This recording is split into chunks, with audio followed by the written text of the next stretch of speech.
All right, happy campers. Welcome to another episode of Extra Salty Popcorn Podcast. I hope you're having a great day, and if you're not, just remember, that's okay. This is episode 25. Yeah, 25. And we're going to nerd out on this one, and also just talk about an amazing experience we had a week ago, this last week. Actually, literally like a week and 2 days ago. Yeah, just about a week. Oh, my fucking dog bit me. Okay, it's common. Besides the point. Good weeks. Yeah, it's been a good week. Weeks. Eventful week. Yeah. And of course, I always like to start things off with, just something like motivational or something to think about. So let's break it down. I never tell you guys before because I want the organic process to work itself out. So if you saw my Instagram story yesterday. I messaged him on it. I looked like I had just gotten my ass kicked. I was drenched in sweat. It was a beautiful sunset. And I went to hot yoga. Shout out to West Coast Sweats. You can find them off the marina and very good prices. Oh, yeah, I've seen that place. Dude, it's awesome. It's awesome. It's terrible. It's so awesome that it's terrible. It's a struggle. But the instructor said something that it was an aha moment to me, and it was it takes just as much work and struggle to get back into shape as it is to stay into shape. And I don't know if you guys, I think this was the last episode, but I said you either suffer the discipline, or you suffer the pain of discipline, or you suffer the pain of regret. And I think the reason when she said that, I had such an aha moment, I was like, okay, these two kind of dance with each other. Because no matter what stage of life you're in, there's going to be a struggle. There's going to be something to fix. Unless if you're fucking Gandhi or you're like a monk and you're enlightened. But we live in America and even Gandhi wasn't perfect. Yeah. Yeah, even he had problems. He had kids, he had a wife, he had to deal with English imperialism and crap like that. So it was like, everybody had their problems. Everyone has he got assassinated, so there you go. He had to deal with that. It was the last thing he had to deal with. But yeah, so what I liked about it was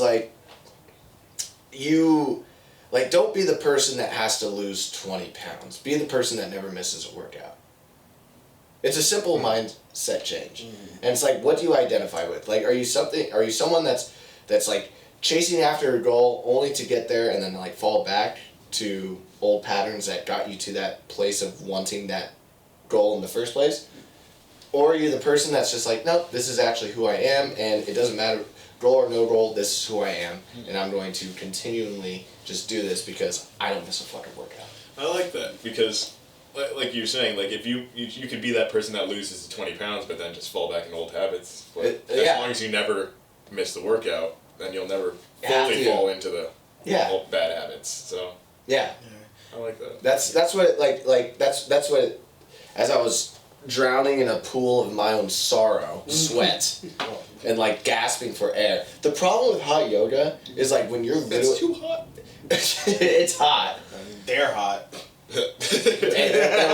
Yeah. So there are very attractive women there, for sure. But there's a certain point where it's damn, I don't even want to be around these people because I look like a fucking idiot. I'm gasping for air where the whole point is you have to be steady in your breath, breathe normally, as uncomfortable as it gets, but it's no, I'm gonna throw up right now. It was so terrible. But it's oh man, I slept so good last night. Yeah, I honestly have the best sleep after a great workout. Yeah, I agree. So. And when you're in that setting and you're doing poses and stuff, I'm someone that's practiced yoga for a few years now.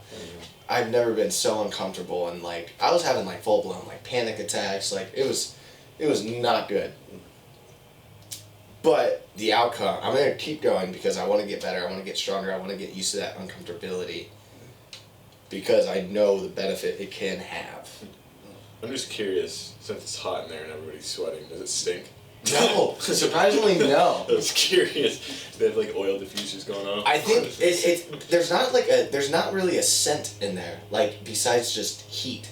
It's just so hot it cooks off the smell. And I think the fact that you're so hot you can't even think to like smell. You're literally just focused on your own breath and trying to keep your shit together. Right. How hot is it in there? Like roughly Fahrenheit. It feels like Palm Springs. Oh wow! Like it feels like is it humid or is it like you walk in? Palm Springs is dry. Crank the heater. Yeah, Palm Springs is dry. Humid, or is it a humid heat? I want to say humid because you're like you're like a sauna type It's of. like Florida. It's kind of like it's kind of. I would say like a sauna simply because like as soon as you get in there, you start sweating. Like it's just. It has that like powerful, just like in your face, like yep, I'm in like the desert or something, but there's also they have humidifiers in there, right? So it's like a humid. It's very intense. It's not easy. It is not an easy thing to do,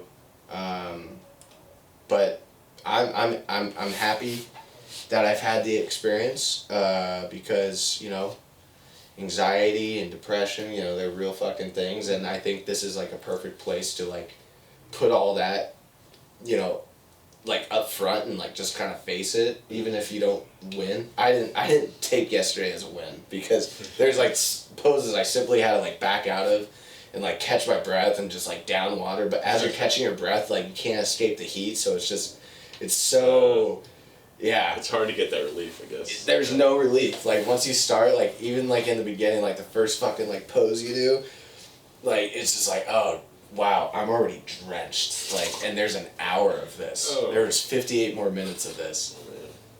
Yeah, and even the last part, like where where you're laying down shavasana, and that's supposed to be like the easiest part because it's over and you're just laying down, you're just breathing. Even then, I'm just like, I want to get the fuck out of here. I'm so uncomfortable. I'm in pain. There's a lot to it, but regardless, that's the positive motivation. Worst thing ever. I'll be going back. Yeah. No, I think the point is if the intensity of it is, that's the healing quality. Like, that's a big. God damn, what are your parents watching in there? There's a girl dancing. Oh shit. Don't get distracted, Sanchez. We're focused on hot yoga. Yeah. Not the hot women. Yeah, whatever the show is. Hey, it's hot. I actually don't know. I usually know what my mom's watching. I actually don't know what show this is. Theme of today's episode: hot. Yeah. Even though it's kind of cold outside. Yeah. Alright, well, anyway, that's the way we're going to start the show. So, again, welcome to Extra Salty Popcorn Podcast, episode 25.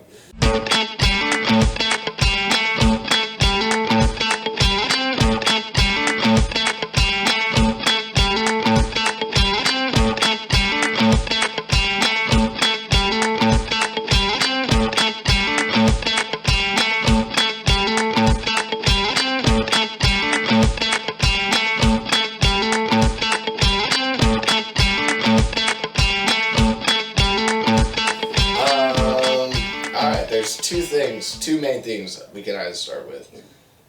Trailer or concert? Trailer. Yeah. Alright. Yeah. So, Boba Fett. The story of the book of Boba Fett. Yeah.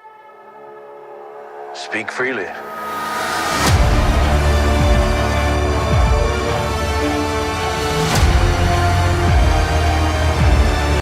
What did you guys think? So I'll say this: I've always been one of those.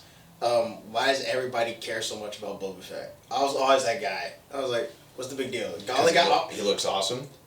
All he did was get kicked in the back by Han Solo, fly, and then get eaten. A blind Han Solo. Yeah, exactly. So I was always like, why does everybody care? I remember when there was this whole Coney 2012, they were doing Boba 2012.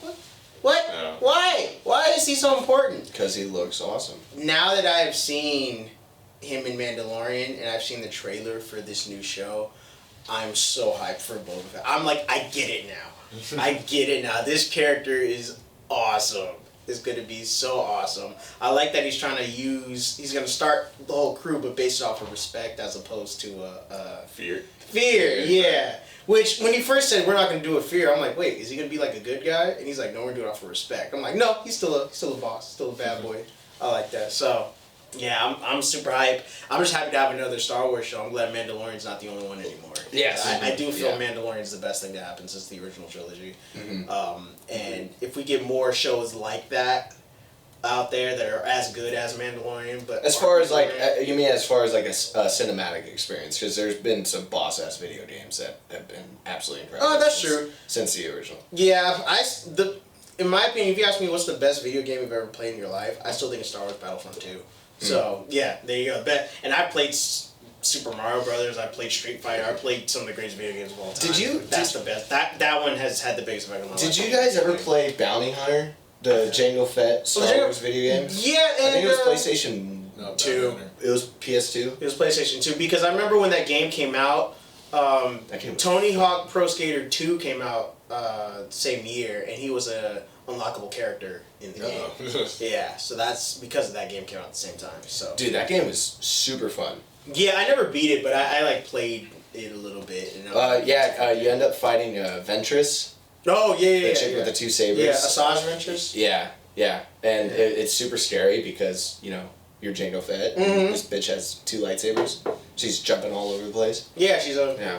Speaking of Jango, the guy playing Boba Fett played Jango in Attack of the Clones. Right? Yeah, it's perfect because he is that same age. It's perfect, and he's supposed to be a clone, so right. Yeah, he's supposed to go, so they all look. It's canon. Yeah, it's canon. Well, and what I like about Boba Fett's character thus far is, in the originals, he was simply just a bounty hunter, and we didn't know anything about him, and a blind Han Solo just had to hit him in the jetpack, and he got eaten by the monster. Boba Fett? Where?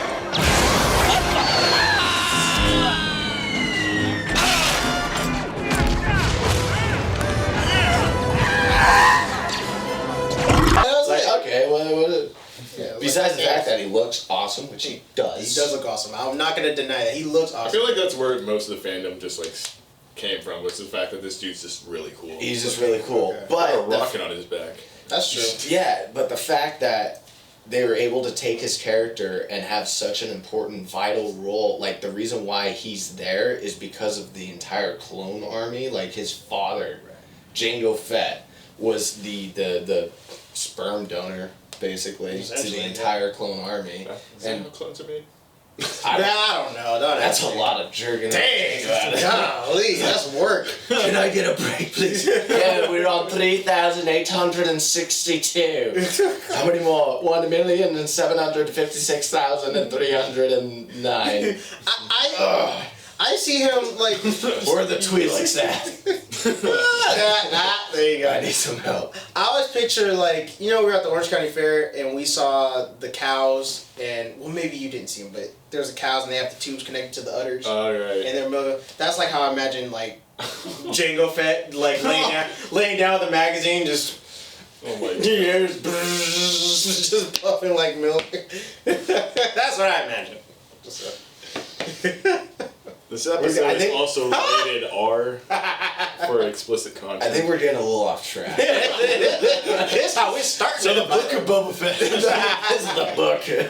We're talking about his origin here. It's a magazine you have to buy over the counter. Yeah, it's about the book he was reading when he was on that bed with the tube coming out. But yeah, I'm excited for this new show. I'm just happy to have another Star Wars show. And cinematically, I think it's the best thing cinematically. And it does look gorgeous. Oh, it looks as good as The Mandalorian, which looks amazing. So I have high hopes for this as well. Yeah, I'm happy to. Oh, go ahead. Oh, what were you I was gonna gonna say I'm happy to see Ming-Na Wen be a main character now, as opposed to someone show. Is that the chick? Yes. Okay. Yes. I always forget her fucking name. I only know her because she's in all the nerd stuff. She's in Agents of S.H.I.E.L.D. and she was in Street Fighter. She played Chun-Li. Oh, that's cool. Yeah, she was Chun-Li in the original Street Fighter movie. She can actually fight in real life. So yeah, I'm a fan. I was gonna say, watching the trailer, the first thing I got, because I know for a fact they aren't showing anything. I think the trailer that we got was literally within one episode. Yeah. Oh yeah, they're not showing nothing. But the tonality of it, I was getting Game of Thrones vibes. I think there's going to be a lot of corruption, a lot of backstabbing, not necessarily a lot of action, but slow, very interesting moving parts that are moving towards a bigger goal, and that bigger goal, excuse me, we don't know what it is. Okay. You know what I mean? Like, just Yeah. like, I don't know. There's something heavy I think that this show's gonna bring about. Okay. Most likely.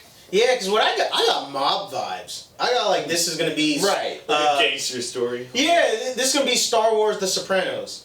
Star Wars Sopranos. Yeah. Sopranos is kind of making a little comeback right It is, so yeah, maybe because of the perfect timing. Jersey movie. Oh what's it yeah, called? yeah. The movie they're basing off of The Sopranos. I watched it. Yeah, it's like it's an origin story to the main dude, and I forgot the name of the.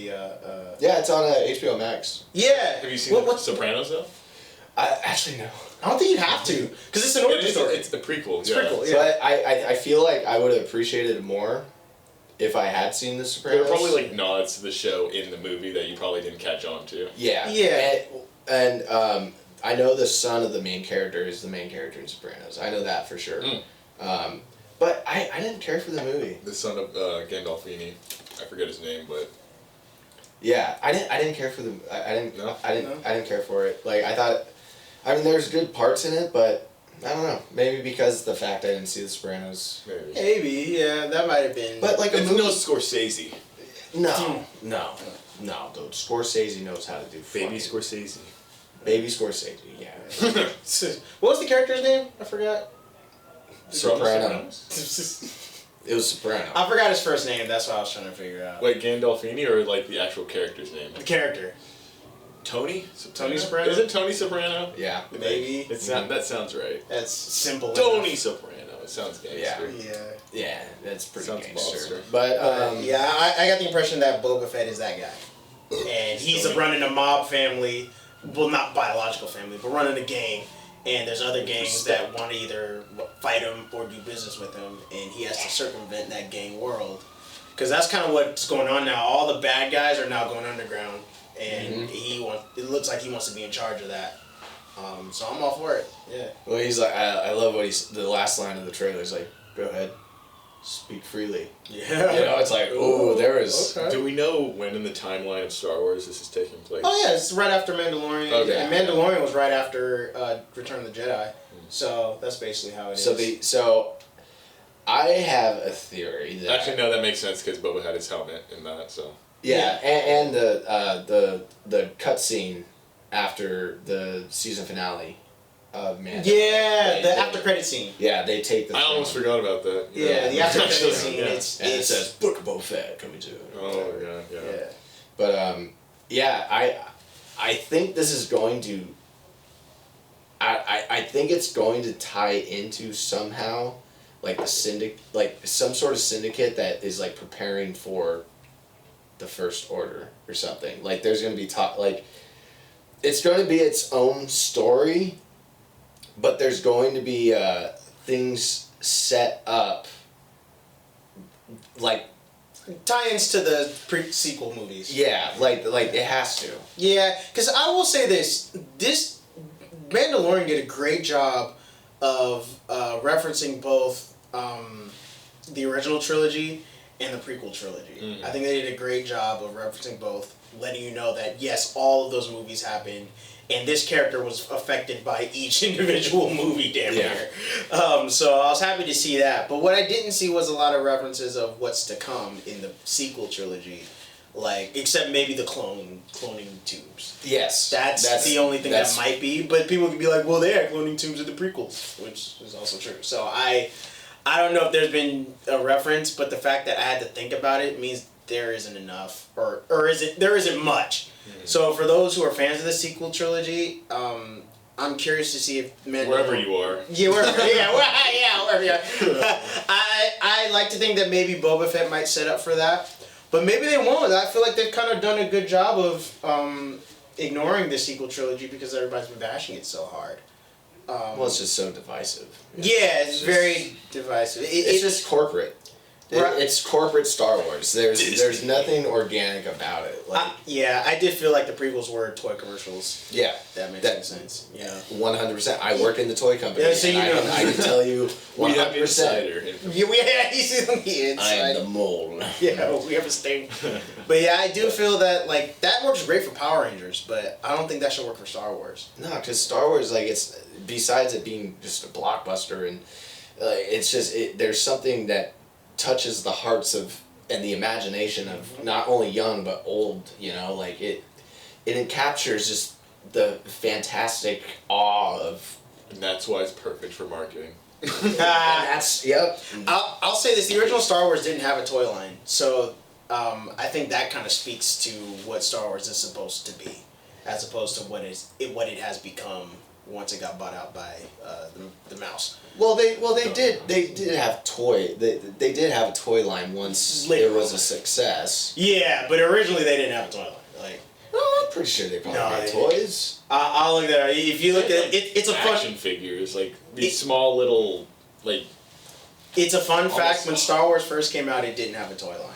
Like the first Star Wars. Yeah. Yeah. Because it was basically like an indie film. Indie film when it came out. That's what I'm saying. So I feel like that's what the essence of it should be. Where I feel like when these new movies were made, the toys were out before the movie was even released. I knew who Kylo Ren was before that movie dropped. Exactly. You know what I'm saying? And that's and you know that's a problem. I'm grateful for my job, but that's an issue I have being at the job is like I can already see like certain things being played out, certain spoilers. I'm not going to go into it, but for like future upcoming shows, it's like these things aren't even like coming out yet. Like, but like it's already in the marketing. Like there's like hands on it. Like that's corporate America, and I don't like it. Like yeah, two steps ahead. Yeah. At least this isn't your fault because Hasbro did the Star Wars toys. You're Mattel, so you do like DC Comics and stuff. So. That's not. It's not your fault. It's not your fault. Well, yeah, I'm just a guy that needs money, and I was gracious enough to get a great job, but still, like, yeah, there's something about the Kenobi show I saw, and it was just like, I don't think I should be in this room right now. Oh, guys, I can't watch this. Spoiler alert. I'm a fan, but I have to be on comms. Like, this sucks. And they did that in Mattel? Oh, I didn't know that. Because I know Hasbro usually does the Star Wars toys. Well, that's the thing about Mattel. It's a public free trading company, so it's like it works with all. Oh, so they work. I just assumed you guys would be rivals. Hasbro, don't you dare say that name in this house. Hasbro's well, actually, the shows I've been a part of, there's been no talks of Hasbro, but when it comes to like Disney, Universal, you know, all that shit, you know, like it's all relationships and connections, and it's like. Okay, it's crazy. It's crazy, like how interconnected all of it really is. Maybe you're trying to take Star Wars from Hasbro. Maybe. Whoa, maybe. Oh, money moves. Maybe. But yeah, I haven't seen anything, so maybe Hasbro and Mattel. Maybe they're doing both. I haven't been there for that long, so I don't know. I'm a baby in the industry, so. Maybe Mattel saw how good Star Wars was, and they had to join the dark side of Hasbro. Yeah. Maybe we'll see. We'll see what happens. But yeah, the trailer so far gives us really nothing besides. They're making the show. Yeah, it looks promising. I'm super intrigued. Yeah. I've heard people say, "Oh, it looks boring," but I don't think it looks boring. I don't know anybody who said that. I watched Star Wars Theory, and a bunch of people. Oh, well, you can't base it off the internet. That's what I always say. You can't base it off the internet because you can find anything you want on the internet. Yeah. You can anything that validates your own opinion or your own. Or doesn't validate your opinion, you know. But I like outsourcing to that just to like see what the grand scheme, like what they're saying, because then I can contemplate like, okay, so am I feeling the same way this person? No, that's fair. But I find myself when I do that, I end up asking myself questions I would have never asked in any other situation ever, and then and then when it comes out, I feel like, well, why did I think that in the first place? I'll give you a perfect example. Everything about Mephisto and WandaVision. That's right. I did not 100%. think anything about Mephisto at all when I was watching WandaVision. But then I go on the internet, Mephisto. That's partly why people were so disappointed with WandaVision, was because they watched all these theory videos that had all these promises of like, oh, Mephisto, this and that's gonna happen, and then it ended the way it did, and people were like, oh. It was almost a disappointment. Yeah, because they... exactly. I put myself in that range. Because it's like, honestly, it was a decent ending. You know, WandaVision it was a decent series, but it didn't go the way that I was expecting because I watched all these videos week to week. That's like set unreal expectations for myself. Yeah, that's what I think happened with Mephisto. And I didn't watch any of those, so when I kept hearing Mephisto, I was kind of like, yeah, I don't think he's in this, guys. And everyone's like, you're pissing off so many people just by saying that. And then I ended up being right.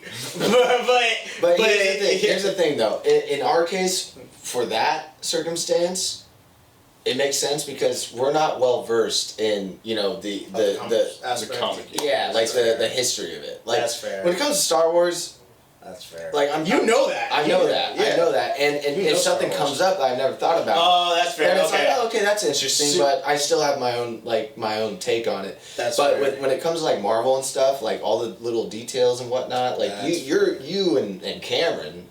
By the way, Cameron can't be here. Greg is filling in. Yeah, for Cameron. Yeah. Like you guys are like comics. Like you guys know your history, and that's why you're able to not buy into any of that bullshit. Okay, where everyone else, which is most people don't read comics, but they love the Marvel movies, which I love, because now, like, it's not nerd anymore. I'm not getting bullied anymore for reading comic books. I'm being like, oh, tell me about this. Oh, you know, I'm getting praised for reading comics. So I love it. But yeah, people are learning about the characters through this. Fucking nerd. Says the guy who had to watch Mephisto videos to learn about something I already knew about when I was a kid. But yeah, Star Wars is your comic books, or Star Wars to you is comic books for me. Yeah. So you're able to take everything with a grain of salt and keep it within perspective, as opposed to learning everything about these people and characters through these videos you're watching. And okay, that makes a big difference. Thank you for clarifying. Yeah, and I will say though, even with that said, when the whole theory about like who Snoke is, there's a whole Jar Jar Binks thing. I did buy into it. For a little bit. Like I knew it was dumb, but some content creators are very creative. And they have their way around things. And they'll say things that make sense. Yep. And so there was a moment I was like, could it be? It wasn't like, yeah, it's Jar Jar, but it was like, could it be? Maybe, yeah. But the biggest one for me is that R2-D2 is like God in Star Wars. But when they were like explaining how he's God in Star Wars, I was like, oh my god, it makes sense. You know, he's at every major event in Star Wars, but no explanation of how he got there. There's no explanation of his origin. He just kind of shows up when you think about it. I think about his first appearance. He's on a ship fixing it. Every droid on the ship gets shot off but him, you know. And he survives, and he's getting intel on every major event. I think about in... well, you know why? Because he's a main character. He's literally made out of plot armor. Oh, yeah, exactly. Yeah, there you go. That's right. There you go. That's good. Yeah, that. Well, in Return of the Jedi, when Luke was fighting that monster and whatnot, R2-D2 just shows up with his lightsaber. His lightsaber got confiscated. You know, how did R2-D2 end up with his lightsaber just randomly? You know, he's a sneaky bitch. That's what I'm saying. We need a limited series on R2 and all his little misadventures. Yeah. I want to know how he's so powerful. Like episode 2, he goes and like takes the confiscated lightsaber, and like it's a whole like 30-minute, hour-long episode of R2 just like. It's like outsmarting droids and shit. The dumbest thing Star Wars has ever done with R2-D2 was in episode 7 where he's like asleep the entire time, but all of a sudden wakes up and has the rest of the map that BB-8. Oh, yeah, see, there you go. The fact that he just wakes up, boom, I have the entire puzzle of the entire universe. Sorry, I woke up from my nap. Yeah. Like, I was going through the Odin sleep because I'm a god, and I just woke up and had the answers to the entire universe. That's what I'm saying. R2-D2 is like God in this universe, and people are pointing it out, and I'm like, oh my god, it makes so much sense. You don't see it, but is that a nod to artificial intelligence? Maybe. Robotic intelligence. Like that's what he is. Like, the fact that he's smarter than everybody else in Star Wars. And he knows just when to time. Like he has this like all dialed down. Yeah, like they're saying Luke didn't find Grogu, R2 did. You know, it's just shit like that. They're really going deep with this theory. Like,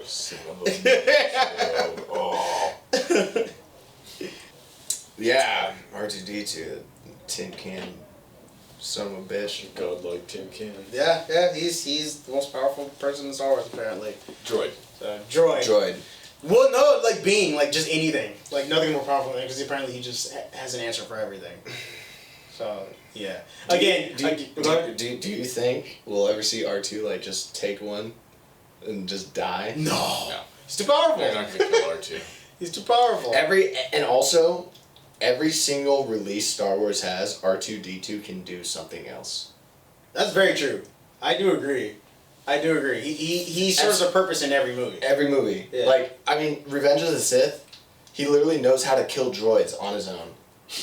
He knows how to, like the big old gray dudes, I forget what they're called, with the little wrist shooters. The super battle droids? Something like that, yeah. Okay. And, they're like, you stupid droid. And, like, he just leaks oil all over them. And then lights his jetpacks, lights their asses on fire, and just flies away, lands, and is like, boop, boop, boop, boop. Yeah, like nothing. You stupid little astro droid.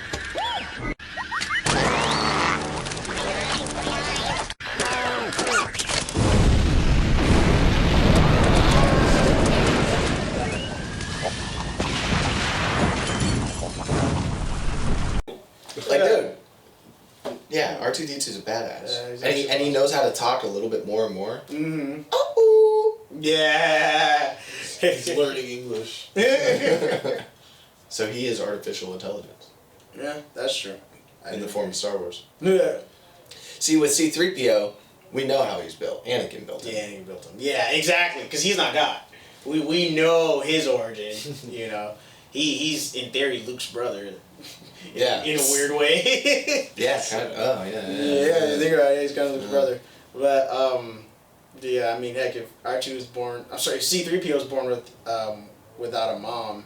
I mean, hell, Anakin was born without a dad, so same. All right. He's foreshadowing. Okay, so C-3PO's main thing is he can speak over like 6 billion, trillion, whatever languages, basically almost every language in the galaxy. And I think I know what you're saying. How was Anakin able to program that into him? Unless, like, did it have to do with Anakin's like natural force ability to where, because the force is with everything, it's like what surrounds us, what binds us and brings us together. Is it because he's so powerful in the force, he knew how to program like every voice, a part of the force into a robot? Yeah. I don't know how crazy that sounds, but how the fuck was a kid able to do that? I was trying to make sense of it from the standpoint of why did he build C-3PO? He said, I'm going to build C-3PO to help around the house. But C-3PO talks. That's it. He don't do nothing. He don't move stuff. He don't carry things. He don't clean. I feel like there's other droids he should have built. And Anakin in Episode 1 was able to speak other languages to... Yeah, the people in Tatooine and wherever they were. So, that I get. Honestly, I imagine for the droids, it's just all a database that's kind of up in the cloud. The cloud. The droid cloud. The droid the cloud. OneDrive. Yeah, I could totally see him just getting it off a database for cheap. Like, you can buy voices off the internet for like $5. I could see him doing something like that. It's crazy, the technology, like the app where like you can like zoom in or like tap on a certain word that's in a different language and it'll translate And it can translate it. like instantly. Yeah, That's pretty tight. Yeah. I had somebody at work who, there was a link on the computer, and he was like, I could just use my iPhone to point it at it, and I could go visit the link. I'm like, wait, but how does it take the link? He took a picture of the computer screen, and he was able to single out the link and go to that link. Wow. Okay, Technology nowadays, I mean, we're reaching R2 levels. Yeah, we are. But are we? Because R2's already like 4 steps ahead of us. Yeah, that's true. He always is. He is God. He's Yeah, God he's after God. all. Yeah. So. Anyway, so Boba Fett. Yeah, Book of Boba Fett. Really excited. Yeah. I'm impressed, man. Boba Fett was like a 30-second long trailer, and look how much we were able to really go into depth about this trailer, about this show. So I can't wait when the show comes out, we can talk about it. When does it come out? December. December. Yeah, it's right around the corner. Nice. That's when Hawkeye comes out. No, Hawkeye comes out in November, but it's set in Christmas. I got that mixed up. No, you're right. Oh. You're right. Yeah, they're setting it in Christmas. Like I thought December as well because it is like a Christmas thing. setting. Like they had a lot of like snow, and I think one of the trailers even had like a Christmas song, right? Yeah, it did. Yeah, I want to say they were fighting with like Here Comes Santa Claus or something. Something crazy. He was the Christmas tree in New York. You see him shoot a zip line. He's past the Christmas tree in New York. So it's very Christmas. I haven't even seen the trailer for it. Oh yeah, we'll have to show that to you at some point. Yeah. Because that would be the next Marvel show. I was complaining like, man, we used to always talk about Marvel shows. There's a Marvel show We to had talk like about. 3 back to back. Three We got back-to-back. lucky. Yeah. You know, WandaVision, then Falcon Winter Soldier, Loki. Now we're having a little break. but Yeah. We're gonna get back into it. Yeah. December's gonna be a good month. Technically, What If was the one in between that we never talked about, but I still haven't finished it. Yeah, and it's an animated series, so it's not the same. It's not the same. really not. And it the doesn't same. really expand on the current MCU. It's No. sort of just, it's literally what if. It really is just what if. It's theories, you know. Yeah. People are bored. It's fun to watch and it's fun to discuss, but Yeah, to me, it's like Star Wars Visions. You know, I feel like It's filler. It's just filler. It's filler. Yeah. Filler. It's filler. I do like Visions. I mean, The Last Duel. I think we already talked. Yeah. Did we talk about it? I only saw the first episode, but was that called The Last Duel? Yeah. Yeah, that was a great Or episode. The Duel, or whatever. Whatever it was called. It was so good. Yeah, it was great. I'm playing Ghost of Tsushima right now. Oh and yeah, that's a fun game. Yeah, I and love that's that you follow the wind and the animals. Like it's super like nature isn't oriented. that one game that we played on your PlayStation, or not maybe your PlayStation? It was but Griffins. Yeah. yeah, it's a total samurai game. But I was playing that game and then seeing Visions was like, oh, dude, this is perfect. Cause I'm really in a samurai vibe right now. And now we get Jedi Samurai. And I thought it was just like such a great way to integrate like the samurai vibe into Star That's Wars, true. and they did it in such a cool way. They and, did. and the artwork too was Yeah. perfect. Yeah. Ah, And oh, go ahead. It was just epic. Yeah, it was that big. Yeah, I know. Excited. People were saying that the original Star Wars movies was based off of a Kurosawa film, and I forgot the name of the film.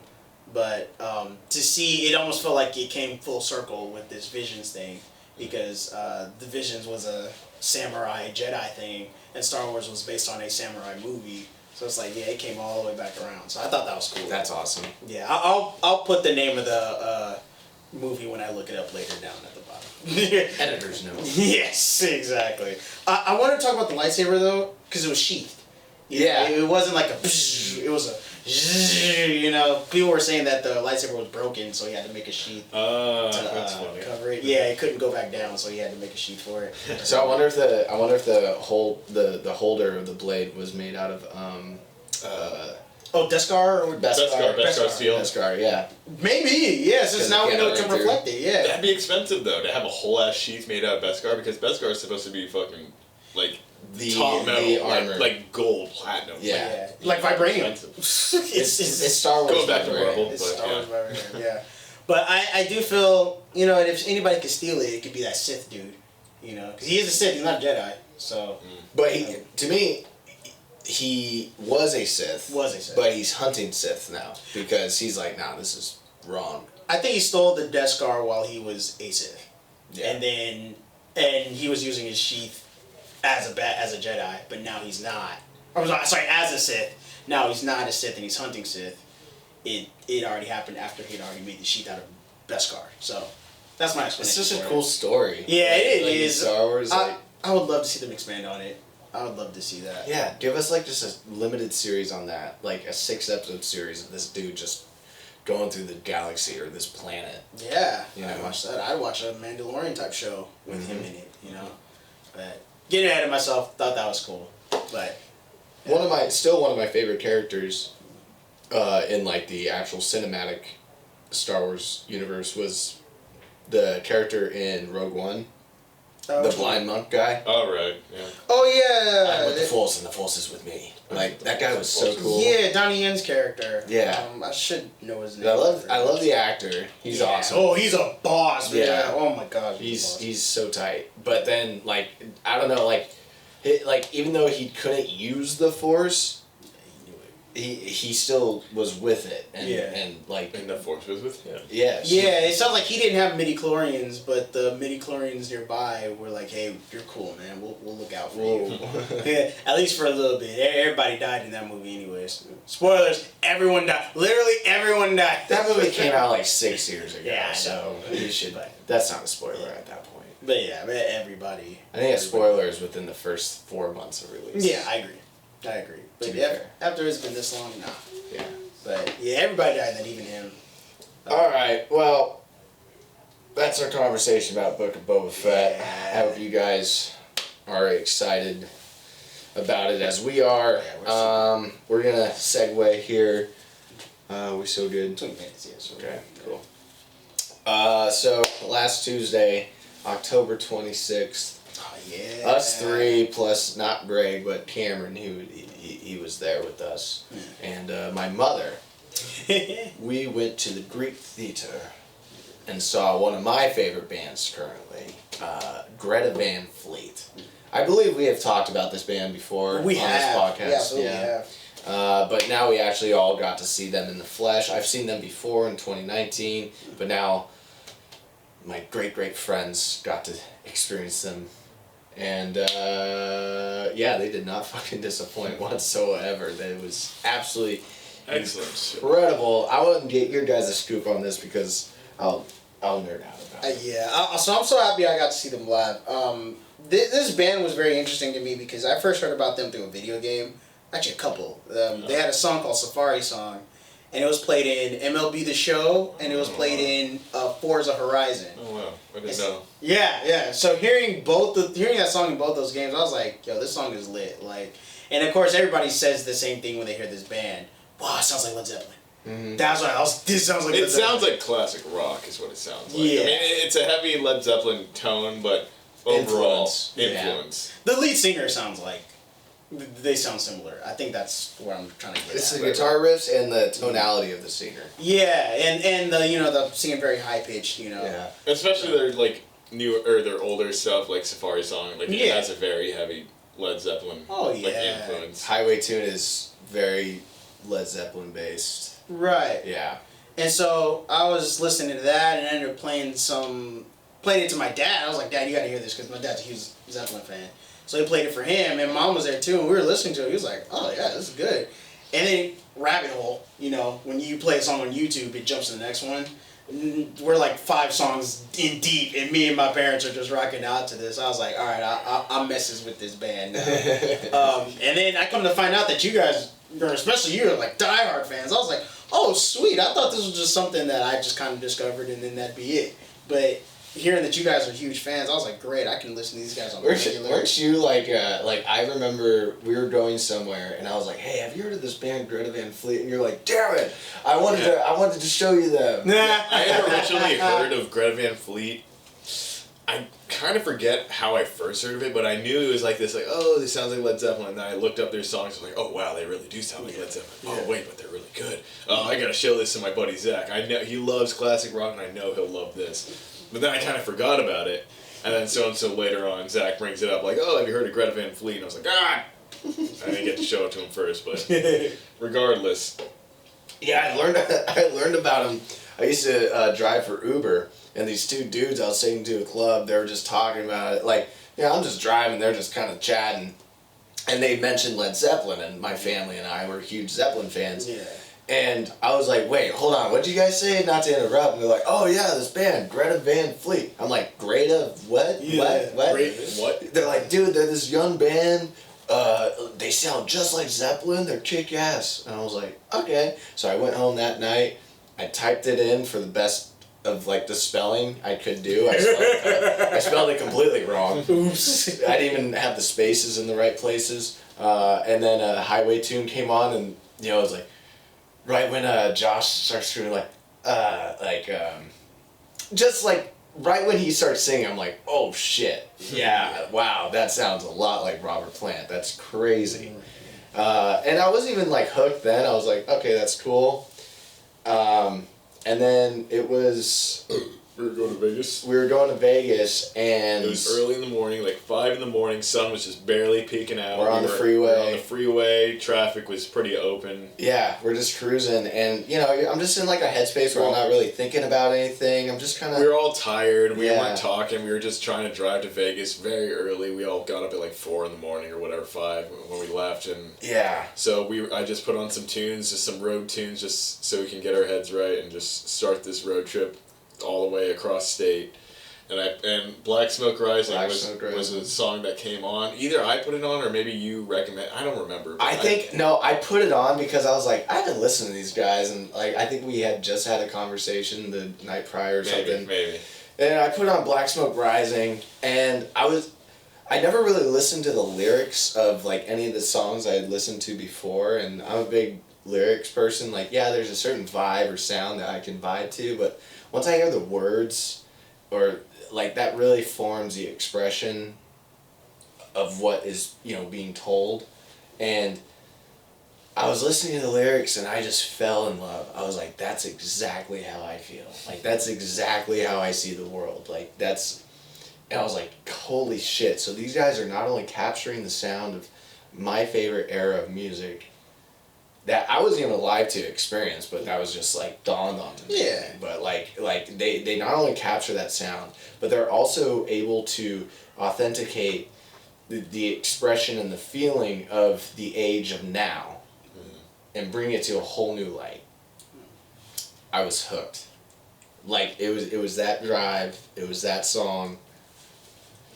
And they played it. That's what I was going to go into about the whole concert. Was I loved the set list that they did play, because I figured they were going to play more of their new album, which I was kind of looking. I really hoped for, yeah. But I'm happy that they played a good mix of their old and their new. Mm-hmm. A lot of classic Safari song, Black Smoke Rising, Highway Tune. Lover Lever was a good surprise. I'm so glad. I always wanted to see that live. One of my favorites. When they played it, yeah, because you were the one. I didn't even know. I was in such like a haze at that point. You're like, dude, this Lover Lever. I was like, what? Let's go! Because that's a very Zeppelin sounding song there. Like, they played all like the perfect hits. They played the best. Oh, it was like Dalton said. It was a great show. They sounded great, and the songs they selected were just. It seemed perfect for the night. Yeah, and one song of the new album, because obviously when this whole tour started, Strange Horizons, this started like months ago. So like I'm like looking up live videos, seeing like which songs from the new album they have played, and the one I have not seen was Tears of Rain. And this was one, because I'm a huge Josh fan. Like, Josh, to me, like, even though we're the same age, he's a hero of mine. I don't know, like, the way he carries himself, the way he expresses himself, I'm just like, dude, you're the fucking man. Like, I almost pray I never meet him, because they say don't meet your heroes, because you'll be disappointed, but whatever. I don't care, like, he's a hero of mine, and, like, that song, like, he reaches certain notes, and, like, expression, and he even said before he was humble about it. Yeah, he's like, this song I'm scared of, like I'm scared to express, and it was like I thought, like, is he about to do Tears of Rain? Because this is the flex on his part, like the way he sounds, and they fucking killed it, like, and it was just like, oh my god, Tears of Rain live for the first time, and we got to hear it. I don't know if that's the first time live, like.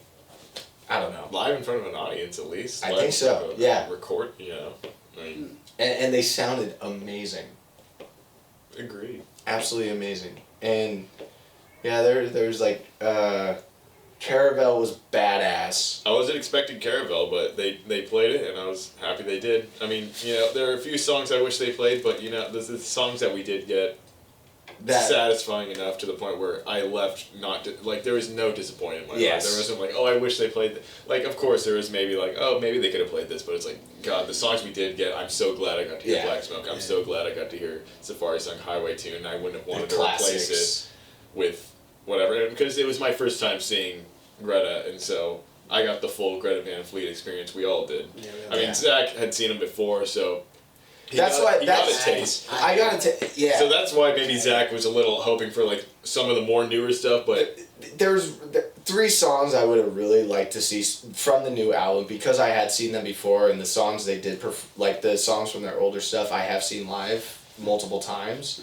But still, it's always awesome and so much fun to celebrate that, especially with you guys like that are experiencing it for the first time. Yeah. But the 3 songs I would have loved to see live, like in person, was "Trip the Light Fantastic," "The Barbarians," because just there's such a dynamic. There's so many dynamics to that song, "The Barbarians," that would be really interesting to see how they like create it live. And then my personal favorite of the album, and I think of all their songs, is Stardust Chords. You're gonna say that. Yeah. And I would add the 4th of Built by Nations. I was kind of that, but you know, because that's your favorite, right?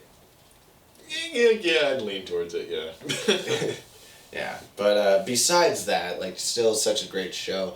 There was a point in the concert, like, Pat, you and I have talked about this, I think the night of, like, afterwards when we were just chilling, where it seemed like they almost were, like, creating the set list, like, as it happened. Like they were literally just jamming at points. Like, they weren't playing a song. Like, they were just you know, you got Jake, the guitarist, Sam, the bassist, and Danny, the drums, and they're just kind of circled. Josh is sort of just, like, running around, like, taking selfies. He was taking people's phones and taking selfies with them and, like, handing it, like, what That's a showman. Awesome. And like, but they weren't playing a song. Like, they were literally just jamming. It's like we were almost invited into that personal garage, you know? It's very jam band, you know? Like, kind of like seeing the Dead and Company, Grateful Dead type, you know? Very similar. Where you don't know where they're going to go with it, but you know it's going to be awesome. Yeah. They play their hits. Go ahead, sorry. Oh, no, it's cool. No, because you mentioned they play their hits. I wanted to point out, because as a casual fan, you guys definitely know, like, all the names, like, the albums and whatnot.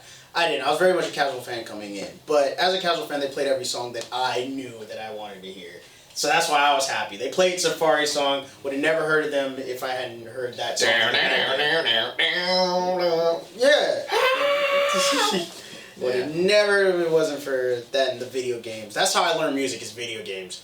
But that's how I heard of them. But I wanted to point out, as somebody who didn't know all the songs, I actually really appreciated that they just jammed, that they riffed. You know, I feel like a jam session with a guitarist, a bassist, and a drummer is like somebody freestyling. Yeah. You know, like, of course, if you went to go see, who's a famous rapper now? Eminem. Let's say you go see Eminem perform live, right? And he's performing his songs, right? And he stops and starts freestyling. You'll be like, oh, snap, right? Yeah, I don't know this song. Like he's going off script. He's just using his straight talent, the skill that, like, what made him so great. Same thing with these people. Like, what makes them great musicians, they're using their talent. Thank you. We got to see what they do best in a creative form. Yeah. You know, it wasn't what we expected to hear. It was something that they just do naturally. They gave us some treats in the beginning, like, yeah, this is who we are, motherfuckers. But then, like, afterwards, and this is how I knew, because the songs they were supposed to perform, the lighting was on cue, everything was on cue, but all of a sudden the lighting effects, all the stage effects, like, kind of went away, and it was just mellow. Like, they were just going. Yeah. You know? Yeah. And go ahead. Oh, I was just gonna say, obviously, like, you know, the camera guys are following. Like, they're just like, oh, hold on. He was supposed to walk down. Oh, well, all right, just stick on him, Johnny. But they did a good job. They did. And they were editing to the music too. Yeah. But it was I want to say, like, 3/4 into the show, where I could just on a, like, technical standpoint, like, okay, so they're literally just doing their own thing, and the stage technicians are like, yep, just let them do it. Just sound guys, make sure they don't blow out their mics, or guys, just make sure extra guitars or whatnot. Just make sure the sound is good. They're just going to do their show now. They had a couple stage people walk in and, like, you know, a couple, you know, which is fine, which is great, because they were part of the show. They dressed up and whatnot. They did. But yeah, but as, like, a casual fan, but also as a musician, I really appreciated the riffing, because that's all anybody who learns music wants to do, is just get some other people who play different instruments, come together and just make something up. You know. And when it works, it's magic. It really is. It's magic. It really is. Yes, making music, going on tour, making money selling it. Yeah, that's awesome because you're making a living off of what you do. But really, when you're a musician and you can just show up and just play music with anybody and make good sounding music, that's just the best feeling in the world. And I think that's really a testament to their musicianship because really, it's really just a drum, a bass, and a guitar. That's it. Mm-hmm. Ain't nothing else. There's no orchestra, no symphonic wind section. It's just nothing. them. It's three Mickey Vickies with three instruments. Drum, guitar, bass. And you can make so much noise with just guitar, drum, and bass. Enough noise to fill out the Greek and have people on their feet dancing, cheering, screaming. And they don't even know what song is playing because they're riffing. There's a huge, I have such a huge level of appreciation for that. And so thank you, Greta, for doing that for us. For me. Everybody else wanted you to play your new album. But I was happy that you ripped. I'm happy that you did. The fact that my only complaint that they didn't play like certain 3 songs I would love to see from their new album, that's actually a good complaint. No, like that's not a knock to them whatsoever. It's like, oh, okay, it was still a fantastic show, and we met a new friend too. Oh yeah, we gotta talk about that. We sat next to a nice person. A very nice lady from Sweden.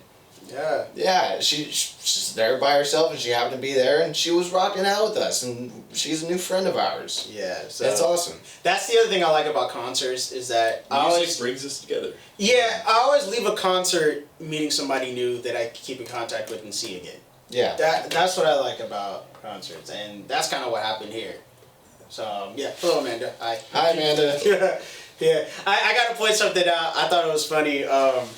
We all sit down. And we're all going up to the spot, and are we talking about that guy? The guy? No, I don't want to talk. Okay. Well, we can talk about it if we want to. But yeah, but no, I was thinking we show up, and basically in our seat we just see like this hot blonde girl, right? And we're like, okay, so I guess that's who we're sitting next to. And then Zach's like, boom, and then it sits right next to her. We're like, well, it wasn't just because of that. It was just like, guys, we have 5 seats here because there's 5 of us. I sit down. I'm like, hi. Oh, hey, what's going on? You know? It was boom because I was trying to sit there. That's how I know it was boom because we were all thinking it, but he beat us to it. The best part about it was when he said boom, his mom was like, I know. She was like, this is the annoying thing. This is the annoying. It was so funny. He was like, oh, I thought you were going to sit next to me. And I'm like, but look at her. She's like, I get it, but still. So I thought that was funny. And I was kind of like, hurry up and move and sit next to your mom. So I can sit there. Dude, that's... And to his credit, he does. Well, yeah. And Patrick? And then Zach offered it. He was like, Patrick, you want to sit next to her? I was like, yeah. You're like, absolutely. And I was thinking, like, okay, well, you know what? Maybe I'm just slow. Maybe that's all that is. You are like the slowest eater. Yeah, I am the slowest eater, so. Ever. It's frustrating sometimes. That is very true. I've heard it's a good thing in other areas, but bad thing in most situations. And I do agree. If it's like a family dinner, like that's like what, like, or like, you know, it's just like a dinner. That's the greatest attribute to have. That's never what I'm doing. I'm always eating slow. So yeah, that was. I just wanted to tell that story. What's funny about that is like I wasn't even trying like anything like that. No, of course not. I was just trying, but like I don't know. A hot babe's a hot babe. Dude, yeah, no. Yeah, absolutely. But it wasn't even about that. It was more of just like securing the seats, and also I don't know, I always find myself sort of like a bridge in a way, like I have a sort of personality to where it's like, hey, you guys want to meet my friends? Hey, friends, this is a new person, hey, now we're all friends. Yeah. Like I don't know, that's just like a characteristic trait that I have. I was also going to say, because sometimes that can be bad, like, sometimes you could sit there and it's a weirdo there, you know, which we'll get into that later. But that happens sometimes, and if you're a person who's welcoming, you'll be like, well, I'll take a chance on this weirdo and sit there, you know. And had it been a weirdo I'd appreciated, what you did there. But now in this circumstance, like, gosh darn it. And it's so funny because like my mom's always trying to matchmake me. Oh, yeah. With people. That's my dad. Yeah. So. It's just always like, hey, what about this, bro? What about, it's like, give me some grandkids sort of thing. And in this circumstance where I'm sitting next to literally like this beautiful blonde woman, hi Amanda again, and it's like, all right, here we go. And my mom's like, oh, I thought you were going to sit next to me. I'm like, all right, Mom. Which is it? Which is it? Do you want grandkids or not? Are you matchmaking or are you not matchmaking? Yeah, do you want grandkids or not? And you know what's funny? Even after all of that, she still tried to matchmake. Yeah, oh, are you married? Oh, hey guys, I got somebody you can marry right now. Oh, you need a visa? Oh, green card marriage right here. I was like, so even when she wasn't matchmaking, she still found a way to matchmake. I love you, Mom.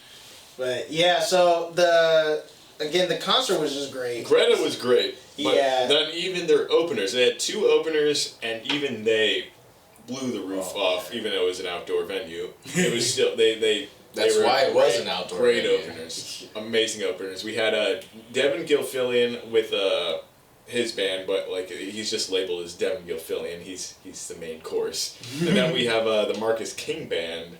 But let's I'll get into this little story that I have about Devin Gilfillian. After his set, I really loved his set because one, his music was really good, and he ended up doing a cover of Marvin Gaye's "What's Going On." He mentioned it. I thought, if they play Marvin Gaye, I will lose my mind. And then they started playing "What's Going On," and Dalton turns to me. He's like, "You're about to lose it." I loved every second of it. And he mentions at the end of his set that, "Oh, I'll be by the merch table if you guys want to come say hi or whatever." Blah blah blah. Next opener comes on, Marcus King Band. Amazing. They play Southern Blues, and I'm loving it. I'm digging it. It's great. Rad. But I really had to use the restroom. And so I go take a restroom break with Zach's mom, and after I get out of the restroom, Zach's mom is at the concessions table. She's buying some more drinks, and she goes, "Oh, Devin, the singer, Devin Gilfillian of the opening band that we saw, he's at the merch table." At first, she just said, Devin's over there at the merch table. We have a friend named Devin. And at first I thought, oh, Devin's here. Our friend Devin? What's she doing here? And I thought, oh, no, the singer from the last band. And I look over and I see a little crowd around him, and I'm thinking, I don't really have anything to say. She's like, no, go up to him. Just say something to him. I was like, all right, yeah, it'll be cool to meet this guy. And I go up to him, and as soon as I go up to him, he leaves the crowd and he focuses all his attention on me. And suddenly, I'm having a one-on-one interaction with this guy. This guy who I just saw perform an amazing set, and I feel like I'm starstruck. This is one of the only times. I have very few occurrences in my life where I've been starstruck, and suddenly, I'm one-on-one with this guy who I just witnessed perform an amazing set. I couldn't believe it. I couldn't believe it. At the Greek. I couldn't believe it. We were talking how this guy's like Jimi Hendrix. He gave off Jimi Hendrix vibes. He was very down to earth guy. All of it. Yeah. So just a humble dude. He was incredibly nice. As soon as I walked up to him, open arms. He was I'd known this guy for years. I shook his hand, and I wanted to mention. I wish I could have mentioned the Marvin Gaye set. I was just thank you for playing that. But all I could say was, thank you for your music. Just keep doing what you're doing. Your work is so amazing, and I want you to move forward. And he's just so thankful and grateful of me. And he reaches out for a hug, and I hugged this man. I embraced him, and there was a moment where we hugged, and it was just. I couldn't believe it was even real. It was I'm hugging this, I hope that, he has a future beyond this, because, later on, if Devin Gilfillian becomes a huge name, I'll get to say, hey, I hugged that guy. I met that guy. I had a connection with him. His sweat got onto my shirt. My sweater got onto his shirt. Yeah. But no, it was a very just humbling experience. I loved it. unexpected. Like, I didn't think I was going to go to the merch table, but I just happened to go to the restroom, and he was there, and it's like, why not? Why not? And so glad I did. Thanks to your mom for actually talking me into going over there, because I got to meet the guy. Yeah, and like when you guys came back to the seats, you know, I could see the glow on both of your faces. That was buzzing. I was like, buzzing. oh shit, yeah. Yeah, unfortunately, there was this individual during the Marcus King band. They were killing it. Like, they were so good, and I was like really into what they were playing, but there was this dude who was very, very just like fucked up. He was very out of it, and our ticket situation, like, we all didn't have the same seats next to each other, so we were kind of sitting next to each other just hoping nobody would show up. But that somebody did show up, and it turned out to be the worst person to ever sit next to. Yeah, and he had an attitude. And he was just... But he was like, but he was off. also, he was just off. Like, he was just out of it, and He the was- family next to us, like, so there was Amanda and then also a Nobody family. liked Like, him. no one liked him. Like he was literally just there to sleep. He was asleep during the entire Greta Van Fleet like the Greta Van Fleet performance. He ended up getting up. He wasn't there for half the concert. He ended up going somewhere else. Like, it was weird.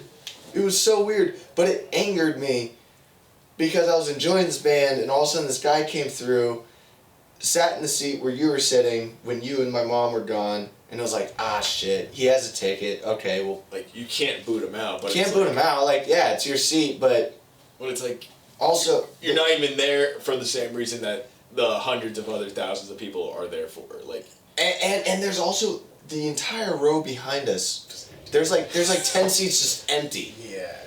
And it's like, okay, and we made the change. Yeah, I we made the didn't adjustment. We were like, okay, fuck it. Like, we'll be like, okay. Yeah, but it's like he wanted to just sit there and annoy us, you know. And then he he had ended to up be in his seat for like just 10 to minutes. sit and not even look up. Not once. Just to sleep. Just to sleep. And I he think ended he up- bought a ticket to sleep. And you might be wondering, how do you sleep at the Greek Theater when there's a rock band like going all out on stage, but... And then you That's have the audacity to great riddle. piss me off. To take me out of a band I don't even know, but I'm becoming a fan of the Yeah. Marcus King band. Yeah. Because these guys were awesome. Yeah. Devin was fantastic. I was like, this is what a great start to this event. It was. And then the Marcus King band was like, holy shit, let's go, you Yeah. know? And then halfway through their set, this guy comes by, and of course, like we said, he has the ticket, that's your seat, yeah, we're making moves, but there's also open seats around, and we're willing to oblige to it. And the fact that he's like making such a big deal out of it, and then eventually gets up and goes somewhere else and falls asleep. Yeah. It was like, What was the point? What was the point? Yeah. Why do you even have a ticket? Why are you even there? my problem was after all of that, he literally was like trying to be like, he tried to start talking to me. Just to talk. And I was like, the hell? And he goes like, hey. Yeah. Stacy's mom has got it going on. Did he really? He really did that to me. That's not a lie. And he turned around to do it because, you know, I got up to move. He literally turned around to do that. And I was like, what? He's like, you don't know that song? I was like, no, I know the song, but what's the context? Thank you! Why? I know the song. I remember having one little interaction with him. Like, he said something, but I didn't really hear him. I'm like, oh, what's up? He's like, ooh.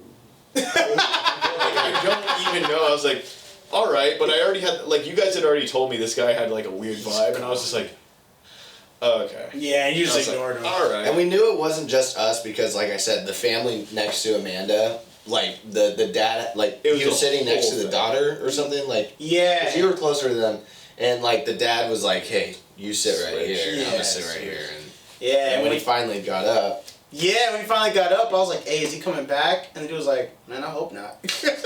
yeah, It was that just, bad. like, dude, if you want to get fucked up at a concert, I totally get you. I mean, we're getting fucked up doing a podcast. That's fine. Yeah. But I'm not being a weirdo, creeping everybody out. You know. Yeah, don't ruin it for everybody else. If you want, Am I creeping Hey. Only subjects, but alright. Yeah, but if you want to ruin it for yourself, fine. But don't ruin it for everybody else. That was another thing.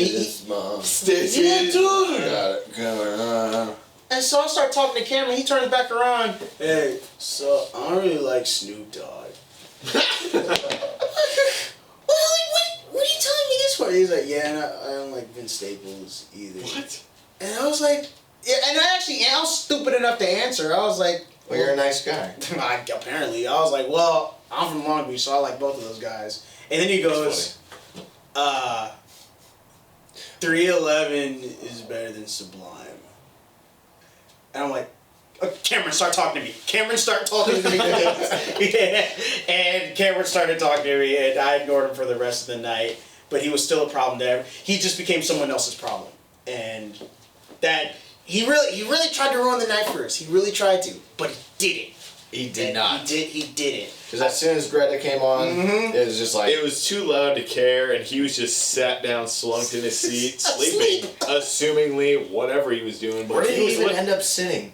Right, he stayed there. He was stayed up the whole the whole time. time.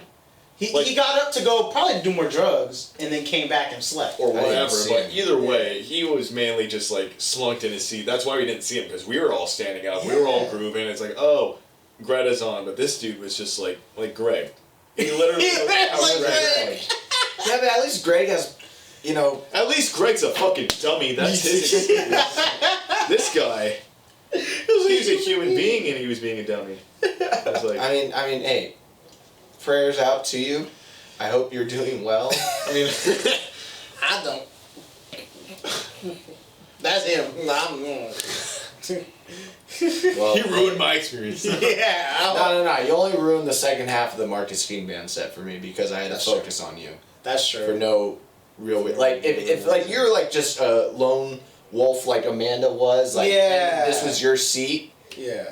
dude, no problem. Yeah. Because we bought our tickets at different times and we just happened to be lucky that there was open seats around us Right. to make it work. But if you can't, and he showed us his ticket, he did have that ticket. Yeah. It was like, okay, no problem. Yeah. But it was the attitude, and it was his approach, It just and his weirdness. yeah. Like apparently, like I didn't know about all this stuff that he said to Dalton. Yeah. That makes no sense. Like, the 311, the Vince Staples. Why did he bring that up? Yeah. Why? Like where did it come from? He's trying to make friends, I think, but he's too. I don't know. I don't know if he was like maybe he was on like Special K or E? ketamine. Not E. E. He would have been a lot more. He would have been with it, but Oh, okay. ketamine. Ketamine. It was like ketamine. It was like a ketamine or like a barred out. He was very like, dissociated. Yeah, he wasn't. Someone on bars. It was like Xanax. Okay. Yeah, he wasn't there at all. Yeah, but whatever. He will forever be there in our memory. But that. overall, incredible concert. Yeah. 10 out of 10. That's it. 10 out of 10. agree. Met a new friend. We saw my favorite band. We saw two kick-ass bands, or frontmen with bands, and we had an incredible experience. We had dope-ass parking. Thanks, Mom. You bought Ooh, that. yeah, the Literally parking. parked right in front of the front gate. And Dalton drove, allowed all us to drink because he doesn't drink. So, thank you, bud. No problem. Thank you. That was, I didn't want to think about it. Yeah, everybody can drink now just by having me there. That's a weird statistic, but yeah. The problem is if we go somewhere and you you meet like someone or you meet a girl and you're like, ah shit, dude, I gotta go, and all of a sudden like we're all stranded. We're like, wait. Yeah, that's true. If I want to pull a Russell, I gotta just sit there and take it. Oh well. I mean, I hope it happens for you, obviously, but also I hope that doesn't happen in that situation.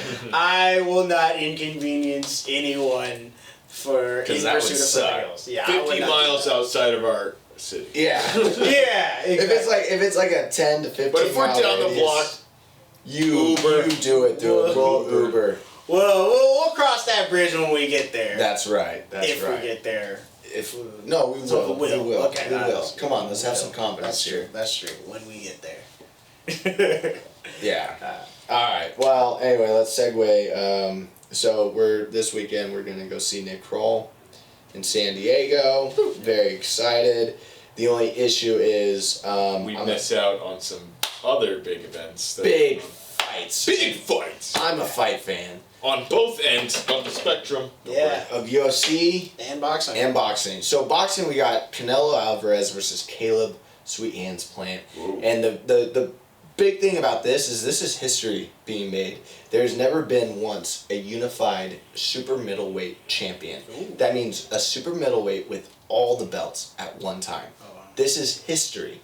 And it's Canelo fucking Alvarez. Yeah, anytime in he the fights. mix. Yeah. Anytime he fights, that's worth watching. It's worth watching. Yeah. He's a knockout artist, but he's also a supreme. Like, he's just the best.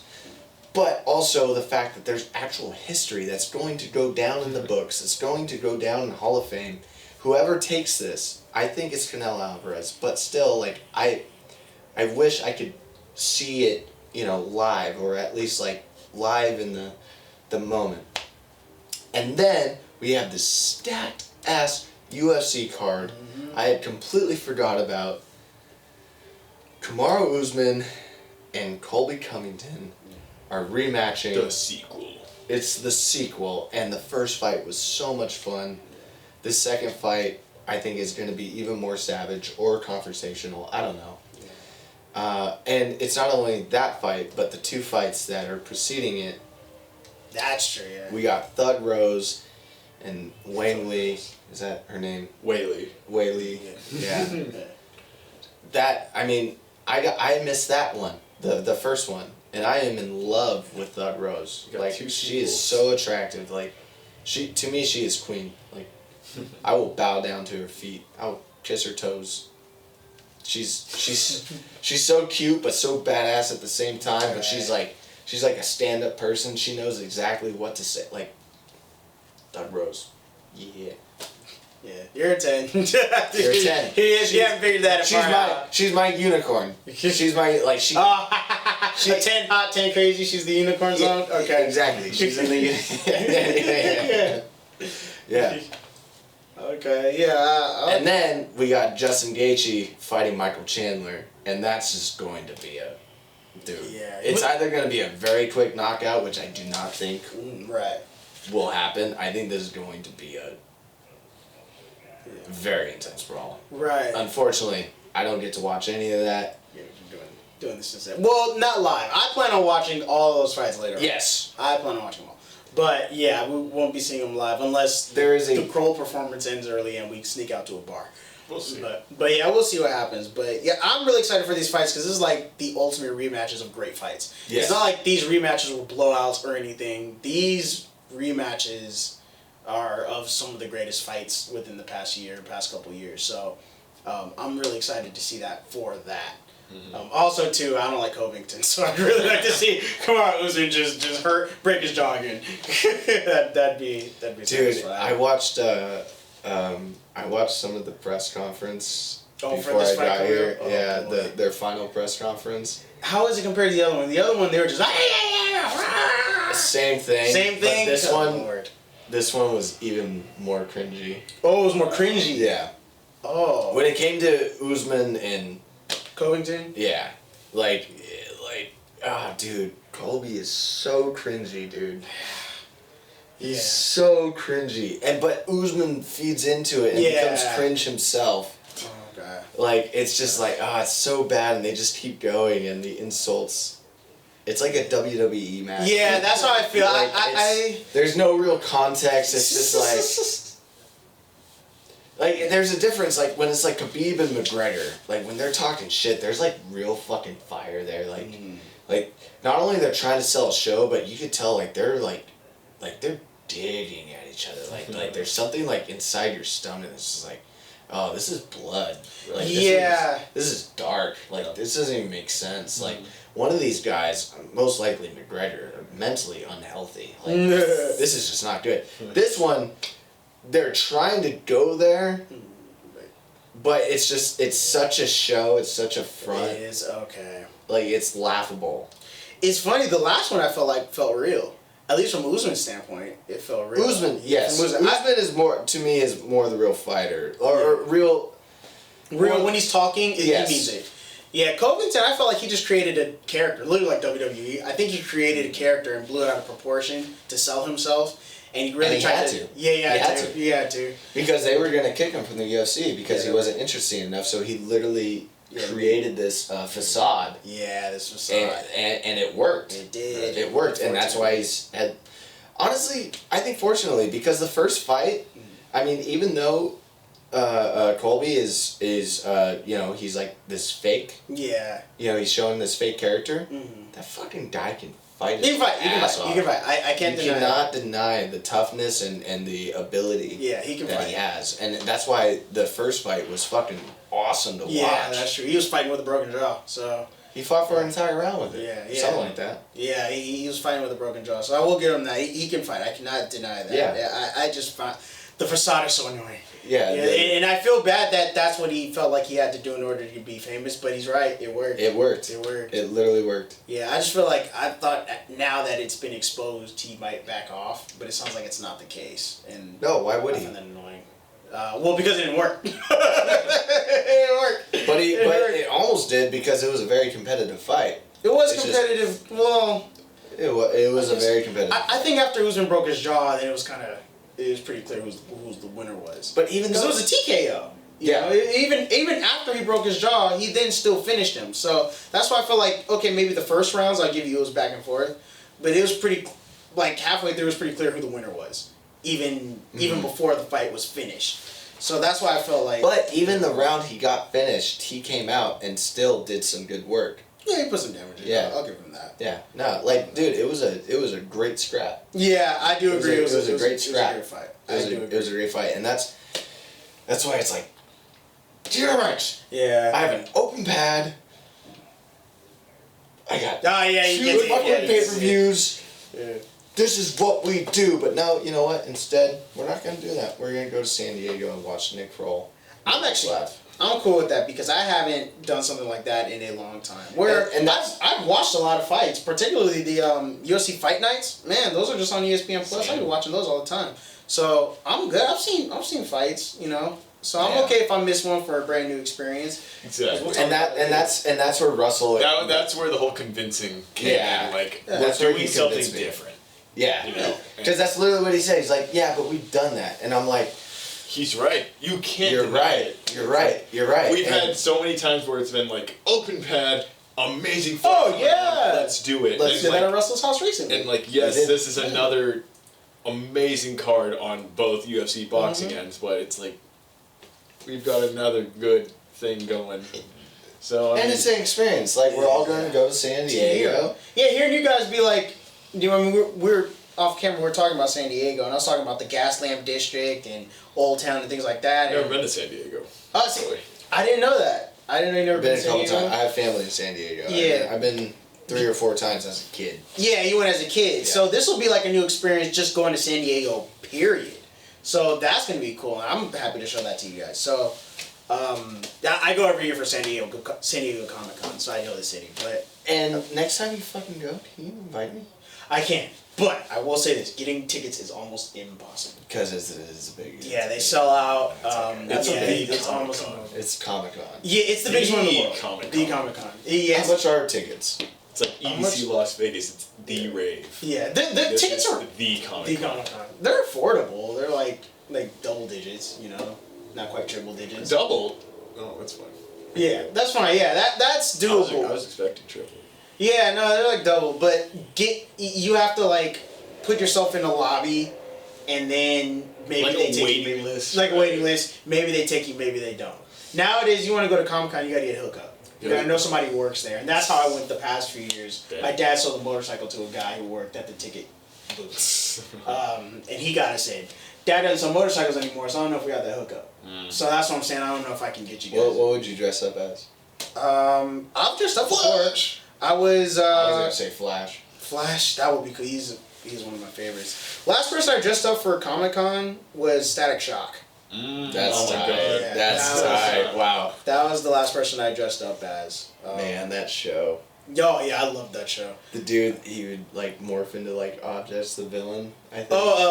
Let's see. There's a few of them. There's Ebon. He could like disappear in the shadows. There was Rubber Band Man. That's who. Rubber Band Man. Yeah. He was cool. There's a guy named Shiv who could turn his hands into like swords and throw them. That's funny. His name is Shiv. Shiv, yeah. Burn you for those hard years in jail. But yeah, and I would always go one day, so I would usually go just to enjoy the con. But if you ever do the 4 days, I would do one day dress up, one day enjoy the con, one day do outside the festivities, and then things like that. So, that's cool. That was cool. It was a fun little San Diego Comic Con, Rich. Yeah. But I would love to experience one of these days. Yeah, I think everyone should go to a convention at least once, even if you're not a comic book fan, just so you can understand what it's about. Because I mean, I always see like references and stuff, and like especially like through movies and whatnot, and I'm always like, it'd be kind of fun to dress up. The only convention I don't know about you, but the only one I've properly been to was NAB. Yeah. And that was just technology, and just walking from booth to booth, seeing like new cameras, new like editing softwares, and, like as like a film person, like film people, like we went there with film people. It was really just so interesting just to see like, oh, look at this camera. Oh, we could zoom in like this. Oh, edit. We could see all the new like the new steps in the film. Yeah. And going to Comic-Con would be like that, but with just the comic universe, be it DC, Marvel, just it really is. And they got mainstream stuff there too. They got people that have nothing to do with comic books, like How I Met Your Mother was there at the time, which I thought that was cool. No, granted, I love the show, but I was like, what the hell is You're that to do right, with because comic books? even like Breaking Bad had like press conferences there, so like even like big shows that like have huge fandoms are there. So even if you don't like comic books, you'll find something that you like there. When we were at NAB, we got to meet the guy from Film Riot. Oh, Ryan? Yeah. His name escapes me. I forget his name. I'm a little toasted right now. I want to say Ryan. His name, Ryan. Film Riot. Ryan. Yeah. Film Riot Ryan. Yeah, but he was there in the flesh, and I was very excited, and I got to meet him, I got to hug him, we got to joke around and Similar stuff. story as Demi Gafillion. Yeah, it was cool, just because it's like when I was, a youngster and trying to learn how to like edit or, make stupid homemade films, like Film Night was always on my YouTube page, and I'd watch his shit, and Ryan Connolly. Thank you. Okay. Ryan Connolly. There was a G in there, and I was like, it's not G, it's, C. Okay. So, we're just going to go to San Diego. Yeah. It's going to be a good time. We're going to see old Nick Kroll perform his live show, and hopefully, if we have enough time, we'll be able to see the fights at some sports bar or something. Yeah, but something. Hopefully. If not, whatever, we'll watch the highlights. But we'll watch the highlights, and the main course of the night is Nick Kroll this Saturday. That's right. Expect a podcast with us talking about Nick Kroll, and maybe, I don't know, we'll see. We'll see what happens. And maybe the fights that we may or may not see, or at least the highlights, I don't know. Yeah, we'll see. And maybe there could be updates on this whole Boba Fett thing, or whatever. We'll see what happens. Zach will go see the trailer for Hawkeye. Oh, yeah. Hawkeye's coming. That's true. Hawkeye's That's coming. true. Expect some talks about Hawkeye once that comes out later this month. Yeah, that comes out before Boba Fett, so we'll be talking about that first. Yes. It's so weird that I have not seen the trailer. Like, I didn't know there was. It's a very it's so, like when they started like showing little snow. I'm like, oh, they're gonna do like a holiday Christmassy vibe with this, and it's definitely like their Marvel like, oh, it's a Christmas themed kind of thing. Right. Little Christmas. Yeah. Little holiday. Yeah, we talked about hot babes and hot younger girls and whatnot. This one's got Haley Steinfeld, speaking of hot girls, so, yeah. That's in there. We got that to look forward to. Yes! Anyway, guys, thank you so much for tuning in to this episode of Extra Salty Popcorn Podcast. I think this one is number 25. Yes. And we're of a quarter of a century of We made it. episodes. Yeah, we made it, guys. Hey, come on. Yeah, a quarter of a century of episodes. Yeah. And if you enjoy our content, then please just like the video, comment, just tell us what you think. If you love us, you hate us, you like what we're talking about, you don't like what we're talking about. Whatever it is, just share your own opinion, for Pete's sake.